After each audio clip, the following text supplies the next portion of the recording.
चलिए भैया let's start our class. तो आज के इडियोमेटिक फ्रेज लिखिए,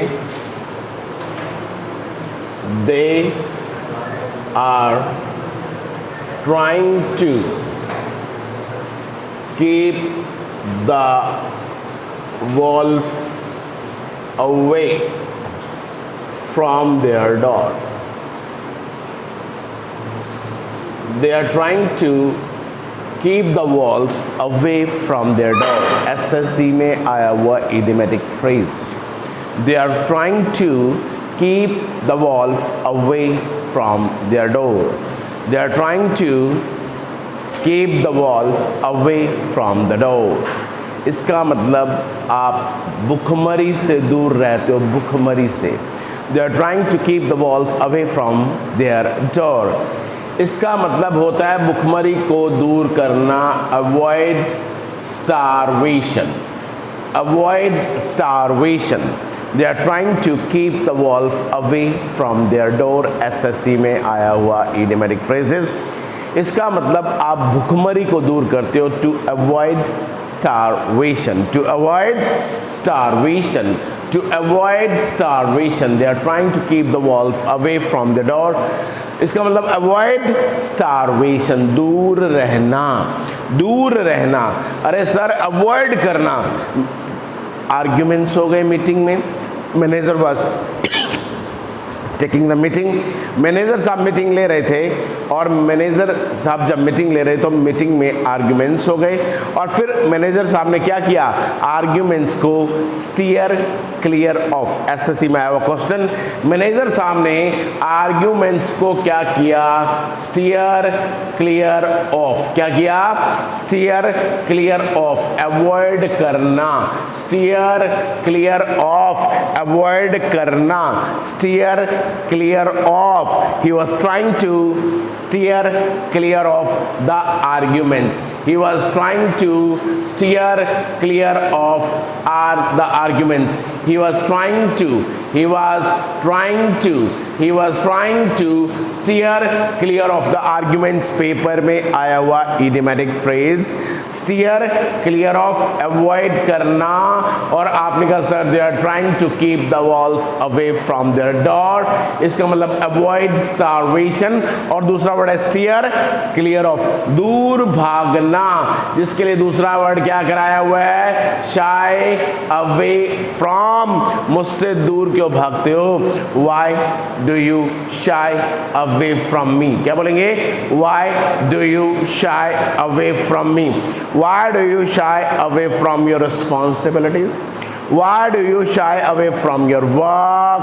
अगर आप अपने काम से दूर भागते हो तो इसका मतलब you are workshop, you are workshop. और अपनी जिम्मेवारी को निभाइए, जिसे हम कहेंगे shoulder your responsibility, shoulder your responsibility, shoulder your responsibility।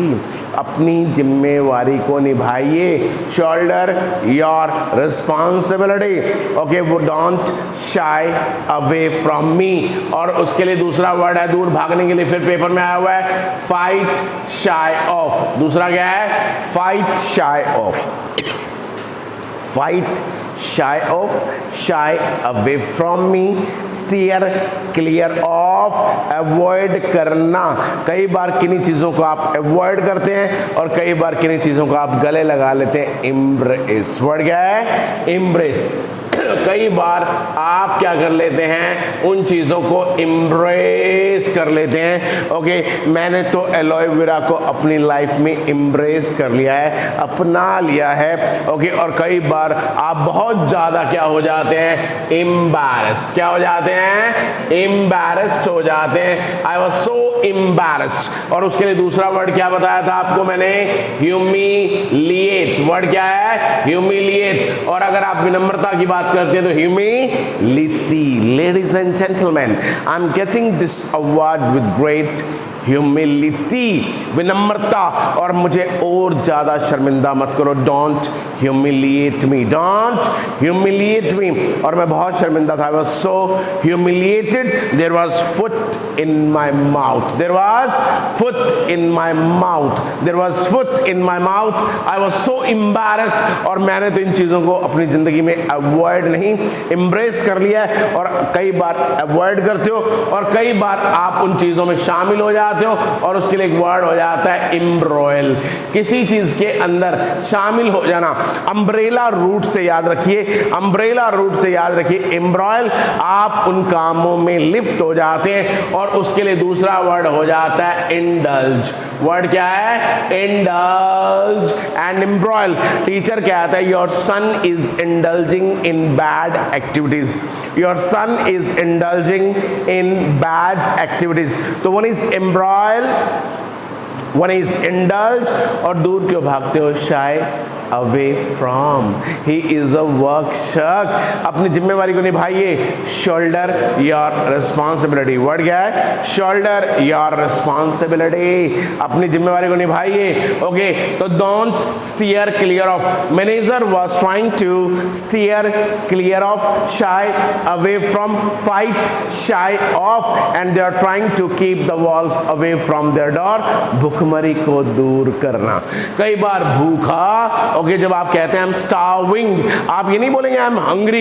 I am hungry का मतलब आप हो ही भूखे, लेकिन अगर मुझे भूख लगी है तो आप बोलेंगे I M starving, I am starving. Okay, और स्टारवेशन भूखमरी, और आप कहते हैं फेमाइन।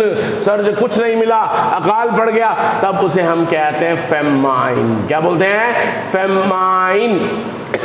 और औरतों से संबंधित फैमीना, औरतों से संबंधित फैमीना, और भुखमरी को हम कहते हैं फेमाइन, अकाल। तो femina is a word related to women and famine का मतलब हो जाता है भुखमरी, अकाल, स्टारवेशन। ओके, और जब आपके पास पैसा आए जा रहा है, आए जा रहा है, आपके पास पैसे का क्या है? आए जा रहा है, तो वर्ड क्या हो जाएगा? ऑफ्लुएंट। क्या बोलेंगे? ऑफ्लुएंट। अरे sir he is an affluent doctor. पैसा आए जा रहा है, फ्लो, इसके अंदर रूट क्या है? फ्लो। फ्लो का मतलब to flow towards affluent doctor, बहुत पैसे वाला। सर वो पैसा छाप रहा है, he is minting money, he is minting money. Okay, he is an affluent doctor, और आपका मतलब फ्लो, और फिर आपको 3 वर्ड्स कराए। मेरे पेरेंट्स का मेरे अंदर क्या है? बहुत ज्यादा इन्फ्लुएंस। क्या है? इन्फ्लुएंस। आप अगर किसी के प्रभाव में होते हो, आप पर किसी का प्रभाव होता है, तो वर्ड क्या हो जाता है? इन्फ्लुएंस। बड़ी इन्फ्लुएंशियल पर्सनालिटी है, बड़ी इन्फ्लुएंशियल पर्सनालिटी है, बड़ी प्रभावशाली व्यक्तित्व का आदमी है। He is an influential person. तो one is influence, one is affluent, और फिर राजा महाराजाओं की तरह रहना, ऑपुलेंट लाइफस्टाइल। वर्ड क्या है? Opulent lifestyle. जब राजा महाराजाओं की तरह रहते हैं आप, ऑपुलेंट लग्जरी। वर्ड क्या है? लग्जरी। और फिर एक वर्ड आ जाता है हमारे पास लग्जरियस, और फिर एक वर्ड आ जाता है लग्जरियंट। एक वर्ड आ जाता है लग्जूरियस या लग्जरियस, और एक वर्ड आ जाता है लग्जरियंट। ऐसी नहीं चल रहा क्या? तो one is luxuriant and one is luxurious. अब गंगानगर में किन्नू का प्रोडक्शन बहुत ज्यादा है, और जब ज्यादा है, मास लेवल पर है, तब एक वर्ड लग जाता है लग्जरियंट। और आपने देखा उसका बेडरूम कितना लग्जरियस। वर्ड क्या है? लग्जरियस, जिसे हम कहते हैं कोजी। दूसरा वर्ड क्या है? कोजी। ओके, कोजी, गरम गरम। आप जब बेडरूम बड़ा गरम गरम, बड़ा कंफर्टेबल हो, it was a cosy bedroom, it was a cosy bedroom. और जब आपका जॉब बड़ा कंफर्टेबल हो, तो उसे हम कहते हैं इट वाज अ कशी जॉब, इट वाज अ कशी जॉब। कॉजी बेडरूम, कशी जॉब। और आपने कहा सर राजा महाराजा की तरह रहता है, ऑपुलेंट लाइफस्टाइल। और बंदे का बेडरूम देखा आपने कितना लग्जरियस। और गंगानगर में किन्नू का प्रोडक्शन क्या है? लग्जरियंट, मास लेवल पर। और जब बहुत ज्यादा, तब एक वर्ड हो जाता है कलोसल। वर्ड क्या है? कलोसल, बहुत ज्यादा लेवल पर जो चीज होती है, कलोसल। ओके, आपने देखा एवलांचे हो गया, भूस्खलन हो गया, लैंडस्लाइडिंग हो गया, and it was कलोसल, it was कलोसल, बहुत बड़े लेवल पर, बड़े लेवल पर कलोसल। बड़े को हम कहते हैं मेगा और छोटे को हम कहते हैं माइक्रो। बड़े को हम कहते हैं मेगा और छोटे को हम कहते हैं माइक्रो। साइंस पढ़ी होगी। ओके, और आपने कहा सर कलोसल, हमारे गांव में अगर आप एंटर करें तो हमारे गांव का गेट देखा आपने, बड़ा मैमोथ। वर्ड क्या है? मैमोथ, बहुत ज्यादा जायंट, मैमोथ, बहुत ही ग्रैंड, बहुत बड़ा। और फिर उसके लिए एक वर्ड हो जाता है स्टुपेंडस। वर्ड क्या है? Stupendous, giant, mammoth. एसएससी में आया हुआ वर्ड है मैमोथ। ओके, मैमोथ का मतलब बहुत बड़ा और स्टुपेंडस का मतलब ग्रैंड, और अब बड़े लेवल पर colossal. Okay, there was colossal of bicycles. Okay, तो कलोसल, मैमोथ, बहुत बड़ा, और ऐसा बिल्कुल निक्का सा टाइनी। वर्ड क्या है? टाइनी। और जो माइक्रोस्कोपिक होती हैं, छोटी छोटी चीजें होती हैं, उसके लिए एक वर्ड हो जाता है सटल। वर्ड क्या है? SUBTLE, subtle. आपने कहा सर सटल पार्टिकल्स, बहुत छोटे, SUBTLE, सटल में बी साइलेंट है भैया, SUBTLE, it was subtle particle, जिसे आप नेकेड आंखों से नहीं देख सकते। ओके, सटल पार्टिकल, बहुत ही नेकेड, बहुत ही नंगी आंखों से नहीं देख सकते, बहुत ही टाइनी, बहुत ही माइक्रो, सटल। अरे मैं बहुत धीमे धीमे कलर पहनता हूं, सटल कलर्स। वर्ड क्या है? Subtle colours. आपने कहा सर अजीब ही तरीका है, सटल मैनर। अब सटल के 3 शेड्स हो गए, बड़ा अजीब ही तरीका आपका। It was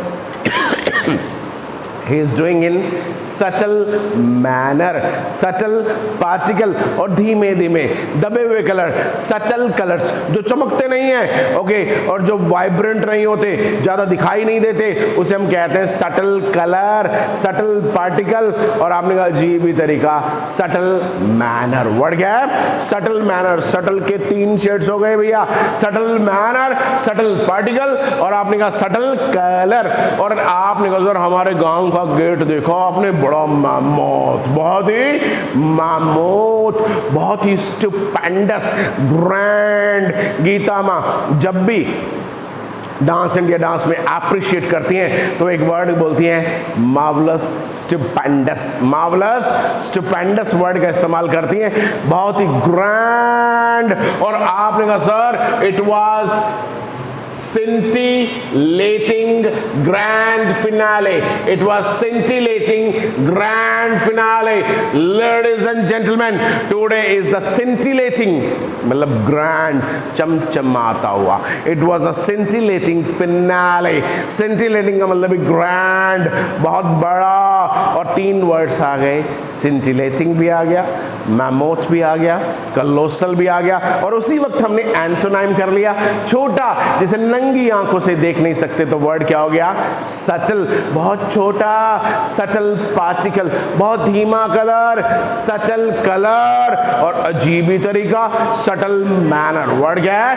subtle manner. तो भैया सटल के 3 शेड्स हो गए। अब हमने बहुत सारे वर्ड्स ऐसे सीखे जिनकी आवाज एक जैसी होती है। अब तो वायलेंस छोड़ दो, अब तो वायलेंस छोड़ दो, एब्जॉर्ब द वायलेंस, छोड़ देना। अब तो वायलेंस छोड़ दो, एब्जॉर्ब द वायलेंस, और किसी की रिक्वेस्ट के आगे झुक जाना, एड्जॉर्ब। और जिसके लिए वर्ड हो जाता है यील्ड टू। वर्ड क्या हो जाएगा? Yield to. बीमारी सबसे पहले हो सकती है prone to, बीमारी सबसे पहले होती है susceptible to, susceptible to, prone to, और आपने कहा sir we are vulnerable to, we are vulnerable to। 3 word सिखा रखे हैं जब आपको आसानी से शिकार बनाया जा सकता है। you are prone to, you are prone to, you are prone to, you are susceptible to, you are susceptible to, और you are vulnerable to। Crime petrol में 3 लोगों के खिलाफ क्राइम होता है, बच्चे, औरतें और बूढ़े। तीनों क्या हैं? Prone to. तीनों क्या हैं? Susceptible to. तीनों क्या हैं? Vulnerable to. दिल्ली की सड़कों पर लिखा होता है एक्सीडेंट प्रॉन एरिया, दुर्घटना संभावित क्षेत्र। सबसे पहले एक्सीडेंट यही हो सकता है। तो भैया प्रॉन टू, तो रिक्वेस्ट के आगे झुक जाना, एडज्योर, और आप वायलेंस छोड़ दो, एब्जोर। पैसे की कोई कमी नहीं है, there is no dearth of money, there is no dearth of money. और शोक सभा में गाया जाने वाला म्यूजिक DIRTH। और मैं पैदा हुआ था, I was born, I was born, BORNE। अरे सर मुसीबतें सहन की हैं मैंने, I have borne, I have borne, मैंने मुसीबतें सहन की हैं, I have borne। भैया बियर एक वर्ड हो जाता है, BEAR। एक हमने डियर किया, DEAR। डियर का मतलब प्यारा भी होता है और डियर का मतलब महंगा भी होता है। Petrol is dearer, petrol diesel से भी महंगा है भैया। डियर का मतलब महंगा, डियर का मतलब महंगा, और बियर का मतलब होता है सहन करना। आई can't bear with, I can't bear with. आप कहते हो सर अब मुझसे और नहीं सहन होता, I can't bear with, I can't bear with, I can't bear with. अब मुझसे दर्द नहीं सहा जाता, I can't bear with pain. और आप इस बियर की, आपने कहा सर खर्चा कौन सहन करेगा? Who will bear the expenditure, who will bear the expenditure. खर्चे को सहन करने के लिए भी बियर है, और अब मुझसे सहन नहीं होता। और बियर का मतलब जन्म देना भी होता है। A woman bears a child, a woman bears a child. और आपने बियर की दोनों फॉर्म BOR होता है, BOR होता है, लेकिन अगर आप सहन करते हो तो BORNE होता है, और अगर आप पैदा होते हो तो BORN होता है। ओके, दोनों की सेकंड फॉर्म सेम है। रात को एक महिला ने एक बच्चे को जन्म दिया, a woman bore a child. अरे सर मैंने मुसीबत सहन की, आई बोर द ब्रंच। याद है? I bore the brunt, I bore the brunt. Okay, I bore the brunt, I bore the brunt, SC में आया हुआ है, आई बोर द ब्रंच।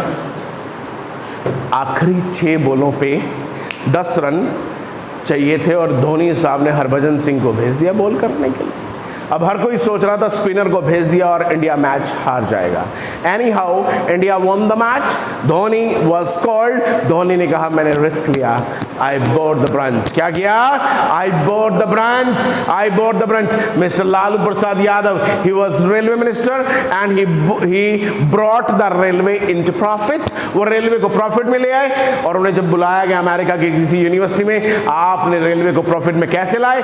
वो कहते मैंने रिस्क लिया, आई बोर द ब्रंच। बढ़ गया, आई बोर द ब्रंच। वैसे कहीं लिखा हुआ था no pain no gain, more pain more gain. ये जीवन का नियम है भैया। Life is not a bed of roses. जीवन कोई फूलों की सेज नहीं है। लड़कियों को लगता है कि एक राजकुमार आएगा घोड़े पर बैठकर हमें ले जाएगा, ऐसा कुछ नहीं होता। और लड़कों को लगता है कि मेरे पास भी कोई प्रियंका चोपड़ा जैसी आएगी, गाउन पहन के लंबा व्हाइट वाला। कुछ नहीं होता ऐसा। Life is not a bed of roses. जीवन कोई फूलों की सेज नहीं है। और जीवन के लिए कहा जाता है much to be endured and less to be enjoyed.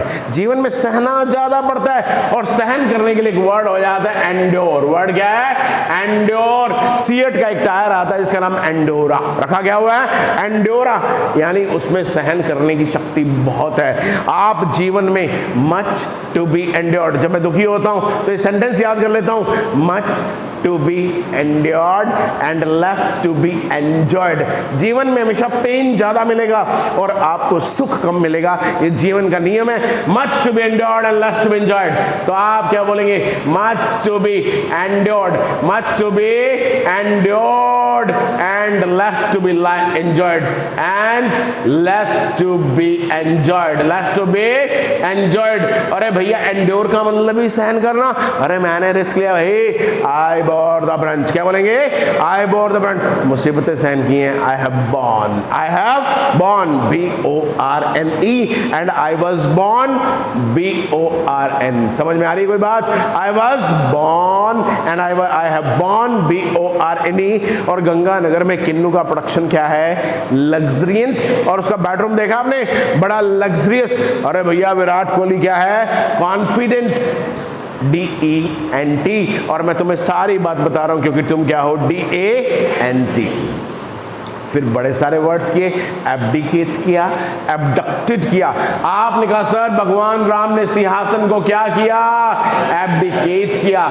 और सर उसे अगवा कर लिया गया, ही वॉज एब्डक्टेड, ही वॉज एब्डक्टेड। आपने कहा सर बहुत बड़ा रेगिस्तान है, डेजर्ट, खाने में कुछ मीठा हो जाए, डिजर्ट्स। वर्ड क्या है? Desserts. What is in desserts? What is in desserts? खाने में मीठा गया भैया, इन डिजर्ट्स। और सर डेजर्ट का मतलब रेगिस्तान भी होता है, और ऊपर वाला जो डेजर्ट है उसका मतलब छोड़ देना भी होता है। उसने अपनी पत्नी को छोड़ दिया, he deserted his wife, he deserted। तब प्रोनाउंसिएशन ही चेंज हो गया भैया, उसने अपनी पत्नी को छोड़ दिया, he deserted his wife। Okay, उसने अपना जॉब छोड़ दिया, he deserted his job।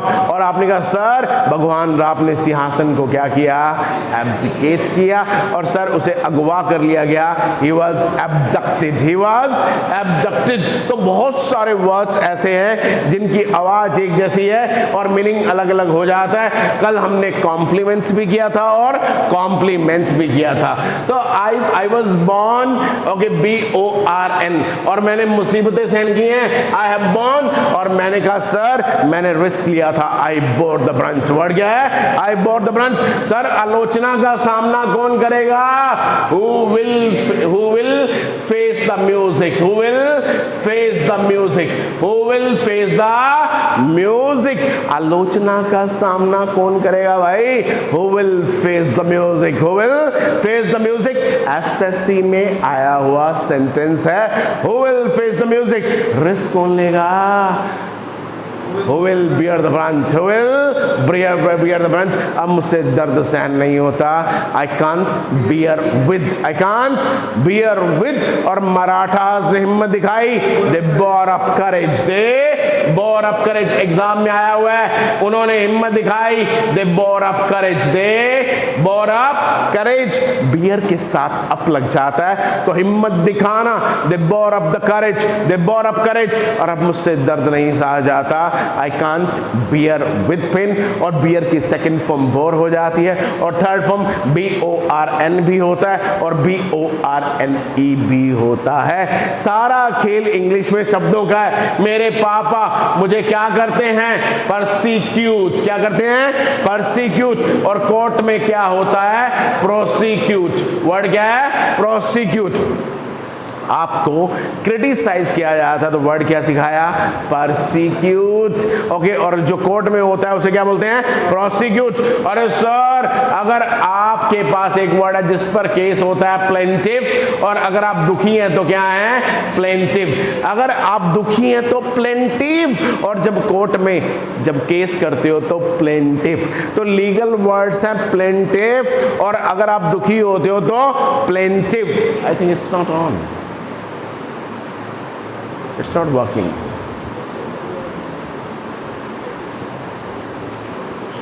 तो one is plaintiff and one is plaintiff, one is persecute and one is prosecute। चलिए, तो ये आज का हमारा वोकैब का एक पार्ट सेशन था। हमने कुछ इडियोमेटिक फ्रेजेस देखिए। हमने कहा कि कंपनी पनिश भी करती है और कंपनी रिवार्ड भी देती है। Company has got carrot and stick policy. Company has got carrot and stick policy. ये मेरे बाएं हाथ का खेल है। It is just like a piece of cake. It is just like a piece of cake. Sir बंदा बहुत नखरे करता है, he is fuzzy, he is fuzzy, okay, he is fuzzy। ज्यादा एक्साइटमेंट में आने की जरूरत नहीं है, don't get carried away, don't get carried away, सिखाया हुआ है ना, don't get carried away। बड़ा डांस किया आपने, मैंने कहा मैं थोड़ा हो गया था carried away, मैं थोड़ा हो गया था carried away।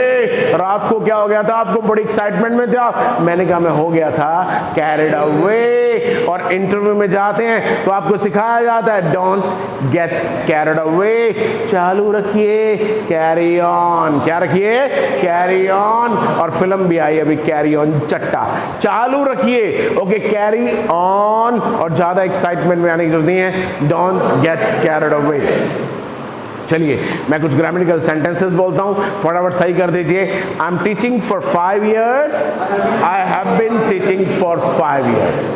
पीछे फॉर या सिंस आने पर कभी भी helping verb is are am नहीं आती, तो आप क्या बोलेंगे, I have been teaching for 5 years। Monday से, सिंस मंडे, क्योंकि आप मेरे टीचर हो, since you are my teacher, now it is on, since you are my teacher. Since का मतलब क्योंकि भी होता है, और सिंस का मतलब मंडे से, और जब से तुम्हें देखा है, सिंस आई सा। सिंस के बाद agreement of the verb will be in second form. काश मैं एक बर्ड हूं, I wish I were a bird। काश मेरे पास पैसा हो, I wish I had money। काश मैं आपकी हेल्प कर सकूं, I wish I could help you।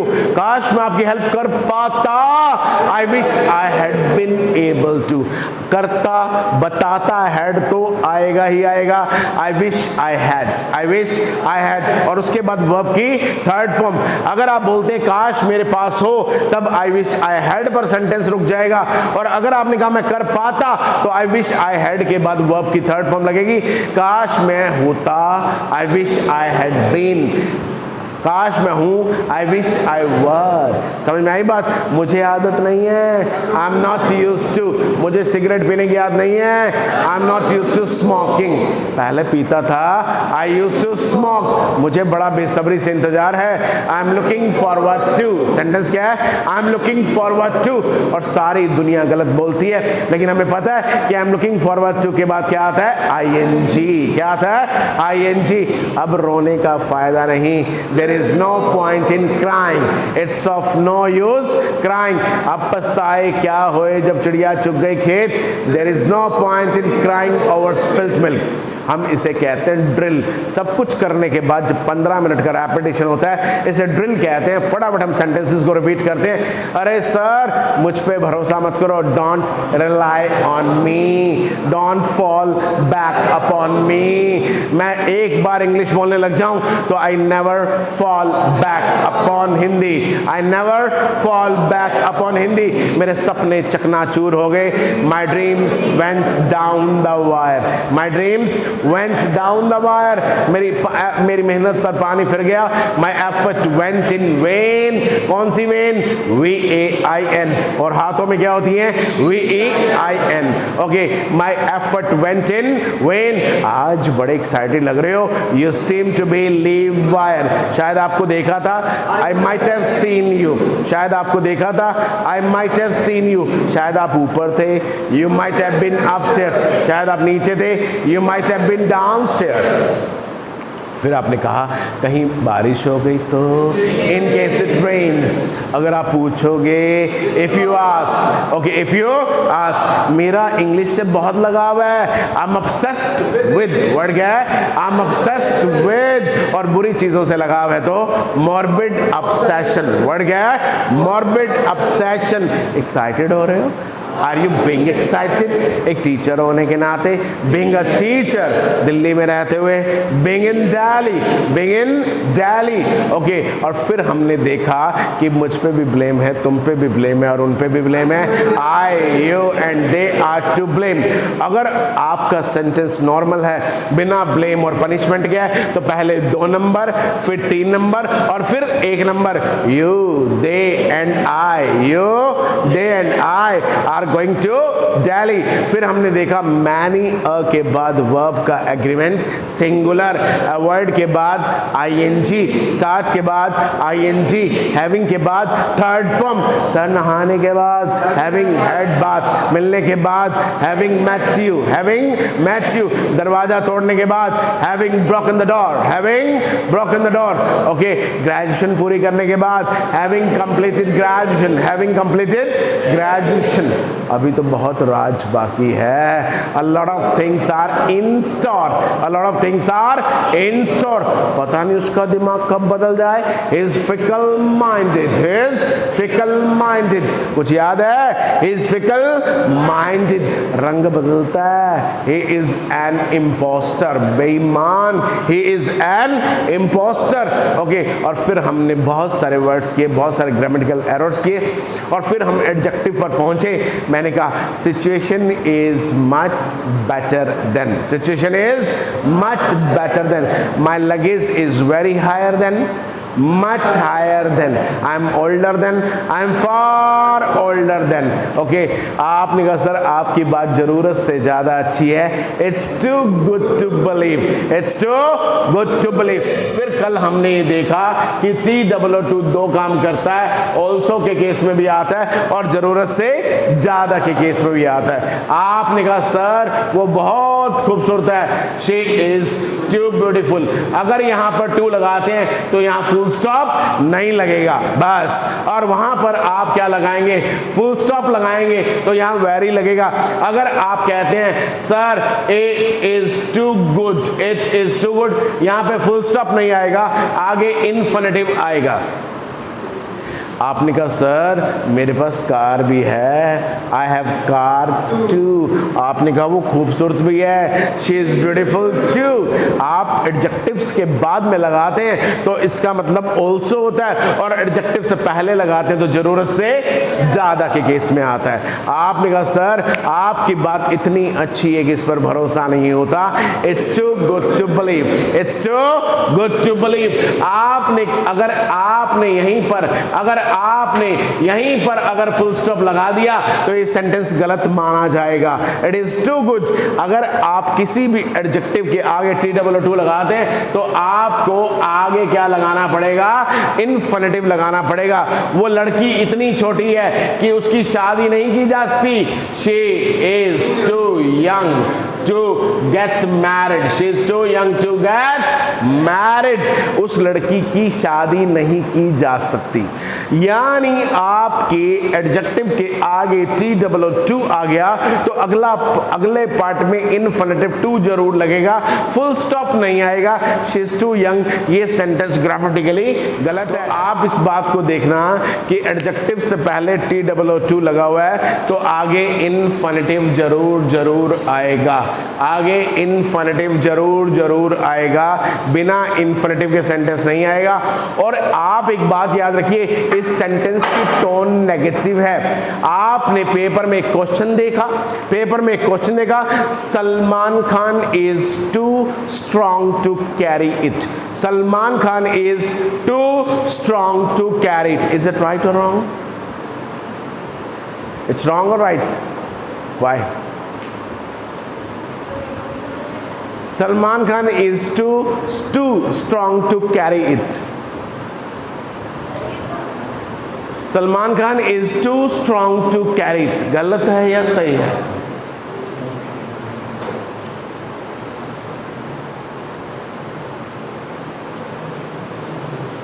अभी सर ने सिखाया था कि एडजेक्टिव से पहले TWO और उसके बाद टू, तो सेंटेंस सही है या गलत है?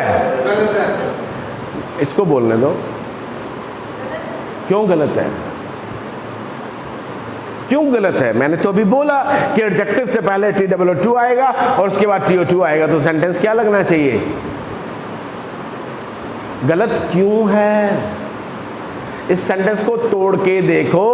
आप पेपर में गलती करके आ जाते हो कि सर ने कहा था कि अगर एडजेक्टिव से पहले TOO है तो बाद में भी टू आएगा, लेकिन सेंटेंस को तोड़ के तो देखो। सलमान खान इतने स्ट्रांग हैं कि वो इसे उठा नहीं सकते।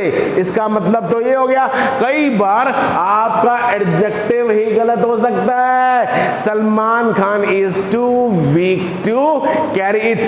ये नहीं कि आपने एडजेक्टिव से पहले TOO देखा और बाद में TOT देखा और सेंटेंस को सही करके आ जाओ। कई बार आपका एडजेक्टिव भी गलत हो सकता है। मैंने मेरी वाइफ को क्या कहा कि मैं तुझे इस बार डायमंड की रिंग दिलाऊंगा, तो मेरी वाइफ ने क्या कहा कि आपकी बात इतनी अच्छी है कि इस पर भरोसा नहीं होता, तो उन्होंने क्या कहा, it is too good to believe, it is too good to believe. उन्होंने यही कहा था, it is too good to believe, यानी आपकी बात it is so good that we can't believe, we can't believe. आपकी बात इतनी अच्छी है कि इस पर भरोसा नहीं होता। इस सेंटेंस की टोन नेगेटिव होती है। ये नहीं कि एडजेक्टिव से पहले TOO और बाद में TOT देखा तो सेंटेंस सही करके आ गए। मैंने कहा Salman Khan is too strong to carry it, वो इतने स्ट्रॉन्ग है कि इसे उठा नहीं सकते, तो आपका एडजेक्टिव भी गलत है। वो इतने कमजोर हैं, तो वहां पे एडजेक्टिव को सही कर दीजिए, he is too weak to carry it. हमने ये देखा, अभी तक हमारा ये रूल आया कि आपका एडवर्ब जो है वो किससे पहले आता है, एडजेक्टिव से पहले आता है। She is beautiful, she is very beautiful, she is lazy, she is rather lazy. कुछ याद है? She is beautiful, she is exceptionally beautiful, it was high, it was exceptionally high, it was long, it was exceptionally long. आपका adverb adjective से पहले आता है। और TOO जो ऑल्सो के केस में भी काम करता है और जरूरत से ज्यादा के केस में भी काम करता है, और जब जरूरत से ज्यादा के केस में काम करता है तो एडजेक्टिव से पहले आता है। मैं आपने कहा आप जरूरत से ज्यादा ही चालाक हो, you are too clever to, You are too clever too. Okay, बंदा जरूरत से ज्यादा ही भोला है, he is too innocent too. Okay, आपने कहा जरूरत से ज्यादा ही हैंडसम हो आप, you are too handsome too. यानी आपका TOO एडजेक्टिव से पहले लगता है। अब बात यह है कि मैंने कहा कि अगर आपके पास एक वर्ड हो जाता है enough,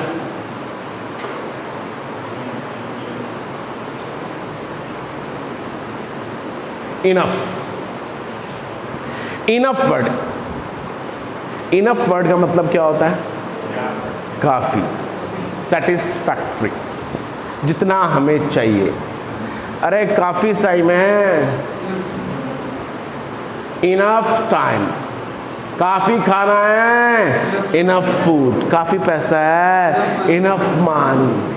जैसे आपने मच के बारे में देखा कि मच आपका एडजेक्टिव भी है और एडवर्ब भी है। एडवर्ब कब है? जब वो कंपैरेटिव डिग्री के आगे आता है। My luggage is much higher than. और ऐसे ही इनफ जो है आपका एडजेक्टिव बन गया, काफी खाने को है, इनफ फूड। एग्जामिनर का फेवरेट क्वेश्चन बता रहा हूं मैं आपको। ओके, काफी टाइम है, इनफ टाइम, काफी पैसा है, इनफ मनी। आपके नाउन से पहले लगा वो वर्ड क्या होता है? एडजेक्टिव। और आपने कहा, पेपर में क्वेश्चन आ गया, आई am enough handsome, I am enough handsome, तो ये सेंटेंस गलत है, ये सेंटेंस गलत है। अब ये आपका एडजेक्टिव है और ये क्या है? आपका एडवर्ब है। पहली बात तो ये है कि आपकी इंग्लिश का एक रूल ये है कि एडवर्ब हमेशा एडजेक्टिव से पहले आता है, लेकिन इनफ एक ऐसा एडवर्ब है जो एडजेक्टिव के बाद में आता है। आपने कह दिया I am enough handsome, I am enough handsome to, okay, ये नहीं होगा। आप बोलेंगे I am handsome enough to, I am handsome enough to. मेरी वाइफ जब OLX पे मोबाइल बेच रही थी तो मैंने यही कहा कि OLX पे कुछ और नहीं बदला जाता। बोलती है आप क्या क्या होने वाला है? मैंने कहा मैं इतना हैंडसम तो हूँ, I am handsome enough to. आप इनफ हैंडसम नहीं बोलेंगे। दुनिया में सबसे गंदी गलती है जब आप इनफ को किसी एडजेक्टिव से पहले लिख लेते हैं। हमने ये कहा कि इफ के साथ विल नहीं आता, अनलेस के साथ विल नहीं आता, ओके, प्रोवाइडेड के साथ विल नहीं आता। हमने ये देखा हैविंग के बाद वर्ब की थर्ड फॉर्म आती है, सिंस के बाद सेकंड फॉर्म आती है। जब आप इंग्लिश बोलेंगे तो स्पॉन्टेनियसली, स्वाभाविक रूप से आपको ये बातें याद रखनी पड़ेंगी कि मैं इतना चालाक तो हूँ, I am clever enough to, मैं इतना हैंडसम तो हूँ, I am handsome enough to. अब ये इनफ आपका एडवर्ब है क्योंकि ये एडजेक्टिव के साथ सटा हुआ है। अगर आम तौर पे एडवर्ब एडजेक्टिव से पहले आता है, लेकिन इनफ और इंडेड दो एडवर्ब्स ऐसे हैं जो एडजेक्टिव के बाद में आते हैं। ये बात आपको याद रखनी पड़ेगी। मैं तक चालाक तो हूँ, I am clever enough to, मैं तक लकी तो हूँ, सब बोलिए, I am lucky enough to, मैं तक इंटेलिजेंट तो हूँ, I am intelligent enough to. तो आपको मच देखा आपने TOO देखा, आपने फार वर्ड देखा, आपने मोस्ट वर्ड देखा। वही मोस्ट जब एडवर्ब ऑफ डिग्री के रूप में काम करता है। मैं अपनी मम्मी से सबसे ज्यादा प्यार करता हूँ, I love my mother most. और दुनिया की सबसे खूबसूरत औरत है, she is the most beautiful lady. और मैंने ये कहा कि कुछ एडवर्ब ऑफ टाइम दोनों वर्ब्स के बीच में आते हैं। अभी अभी तो चाय पी है, आई जस्ट हैड टी, थोड़ी ही देर में प्रेजेंटली, और अभी हाल ही में एट प्रेजेंट। प्रेजेंटली वर्ड जो एडवर्ब ऑफ टाइम है वो फ्यूचर के लिए आता है, और जस्ट नाउ आपका प्रेजेंट परफेक्ट के लिए भी आता है और पास्ट के लिए भी आता है। He was here just now, अभी अभी तो मैंने उसे देखा है, I have just seen him. और फिर मैंने बताया जस्ट का मतलब न्यायपूर्वक आदमी, he is the just person, he is a just person. हमने जस्ट देखा, हमने फार देखा, हमने बिफोर देखा और हमने आफ्टर देखा। कल मैंने बिफोर वर्ड के बारे में बताया और ये कहा कि ये प्रेजेंट परफेक्ट और पास्ट परफेक्ट के साथ आता है, और आफ्टर हमेशा पास्ट के लिए आता है। पूरे 3 साल बाद दुबई से आया था, he came back after 2 or 3 years। After आपका प्रीपोजिशन भी है और एडवर्ब ऑफ टाइम भी है। आपके बाद आफ्टर यू, आपके बाद आफ्टर यू, ओके। तो आपका आफ्टर और बिफोर देखा आपने, TOO देखा, फिर आपने लेट वर्ड देखा, फिर आपने LATTER देखा, और फिर जब लेटली आ गया तो वो एडवर्ब ऑफ टाइम हो गया। LATTER का मतलब बाद वाला, और LATER का मतलब पहले से ज्यादा लेट, और हाल ही में LATELY। फिर मैंने आपको हार्ड और हार्डली के बारे में बताया, ओके, बस ना के बराबर, हार्डली एवर। फिर मैंने कहा सर बड़ा रूखा बिहेव कर रहे हो, यू आर बिहेविंग रूडली या हार्डली, और बड़ी मेहनत कर रहा है बंदा, इज वर्किंग हार्ड। तब हार्ड का हार्डली नहीं होता, फास्ट का फास्टली नहीं होता, फर्स्ट का फर्स्टली नहीं होता। फिर सिंस के बारे में बताया जो एडवर्ब ऑफ टाइम है, जब से तुम अंदर गए हो, ever since you went inside. और वही सिंस कंजक्शन का काम करता है, क्योंकि आप मेरे टीचर हो, since you are my teacher. वही सिंस प्रीपोजिशन का काम करता है, मंडे से, सिंस मंडे। अपने दिमाग में ये 4 बातें याद रखनी पड़ेगी। जब से तुम अंदर गए हो, एवर सिंस भी बोलते हैं और सिंस भी बोलते हैं। जब से तुम अंदर गए हो, ever since you went inside. जब से तुम्हें देखा है, एवर सिंस आई सा। इसके बाद हमेशा वर्ब की सेकंड फॉर्म लगेगी। इस तरीके से हमने कुछ एडवर्ब्स के बारे में देखा। फिर हमने इनफ वर्ड देखा जो अपने आप में एडजेक्टिव है, काफी खाने को है, इनफ फूड। फिर मैंने बताया कि इनफ ही एक ऐसा एडवर्ब है जो एडजेक्टिव के बाद में आता है। मैं इतना हैंडसम तो हूँ, I am handsome enough to. मैं इतना लकी तो हूँ, I am lucky enough to. मैं इतना अमीर तो हूँ, I am rich enough to. भाई बोलना है, ये कोई फिजिक्स की क्लास नहीं है। जब मैं बोल रहा हूँ तो आपको भी बोलना पड़ेगा। मैं तक लकी तो हूँ, I am lucky enough to. मैं तक हैंडसम तो हूँ, I am handsome enough to. मैं तक अमीर तो हूँ, I am rich enough to. मैं इतना अमीर तो हूँ कि इस गाड़ी को तो खरीद ही सकता हूँ। I am rich enough to buy this car. मैं तक इंटेलिजेंट तो हूँ कि आपको पढ़ा सकता हूँ। I am intelligent enough to teach you. समझ में आई बात? आपको ये बातें याद रखनी पड़ेंगी कि लेट कहाँ आता है, लेटर कहाँ आता है, लेटली कहाँ आता है, प्रेजेंट कहाँ आता है, एट प्रेजेंट कहाँ आता है और प्रेजेंटली कहाँ आता है, TOO2 कहाँ आता है और TOO2 कहाँ आता है, इनफ कहाँ आता है और इनफ कहाँ आता है, मच कहाँ आता है और मच कहाँ आता है, द मोस्ट कहाँ आता है और मोस्ट कहाँ आता है। इस तरीके से फिर हमने LY वाले सारे वर्ड्स एडवर्ब नहीं होते, मंथली एडवर्ब नहीं है, कवार्डली एडवर्ब नहीं है, ओके, हार्डली एडवर्ब नहीं है तो रूखेपन के लिए वो वर्ड इस्तेमाल होता है। तो इस तरीके से फिर हमने बिफोर और आफ्टर के बारे में भी देखा कि ये अपने आप में प्रीपोजिशंस भी हैं और अपने आप में एडवर्ब ऑफ टाइम भी है। अब आपके सामने एक वर्ड आखिरी में रह गया जो आपको पढ़ाने जा रहा हूं। अब जरा ध्यान से सुनना मेरी बात।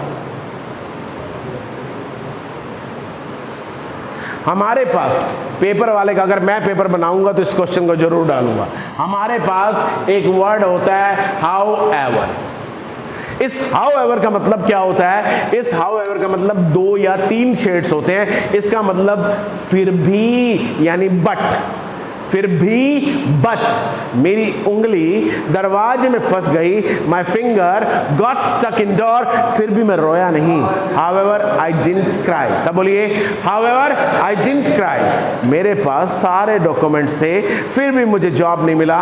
However I didn't get the job. However I didn't get the job यानी बट यानी फिर भी। एक तो हाउएवर का मतलब बट होता है। आपने कहा सर मेरे पास जॉब नहीं है फिर भी मैं खुश हूं। However, I'm happy. However, I'm happy. मेरे पास पैसा नहीं है फिर भी मैं खुश हूँ। However, I'm happy. ये बट के लिए, फिर भी के लिए आता है और यही however। अब मेरी बात अगली सुन लीजिए, ये आपका एडवर्ब है। अगर ये एडवर्ब है तो इसका मतलब किससे पहले आएगा? एडजेक्टिव से पहले आएगा। तुम इस प्रॉब्लम को सॉल्व नहीं कर सकते चाहे तुम जितने मर्जी इंटेलिजेंट क्यों ना हो। How ever intelligent, how ever intelligent you may be, how ever intelligent you may be. ये पेपर में क्वेश्चन आना चाहिए और आता होता है चाहे जितने मर्जी स्मार्ट क्यों ना हो। How ever smart you may be. कई बार इंग्लिश में कुछ सेंटेंसेस को आप रेडीमेड फॉर्म में रखते हैं और कि चाहे जितना मर्जी महंगा क्यों ना हो। However expensive it may be. सब बोलिए, however expensive it may be. तो मैं आपको एक वर्ड बताऊंगा एडजेक्टिव का, आपने पूरा सेंटेंस बोलना है चाहे जितने मर्जी स्मार्ट क्यों ना हो। However smart you may be intelligent, however intelligent you may be. चाहे ये जितना मर्जी महंगा क्यों ना हो, however expensive it may be. अब भी ये एडवर्ब बन गए।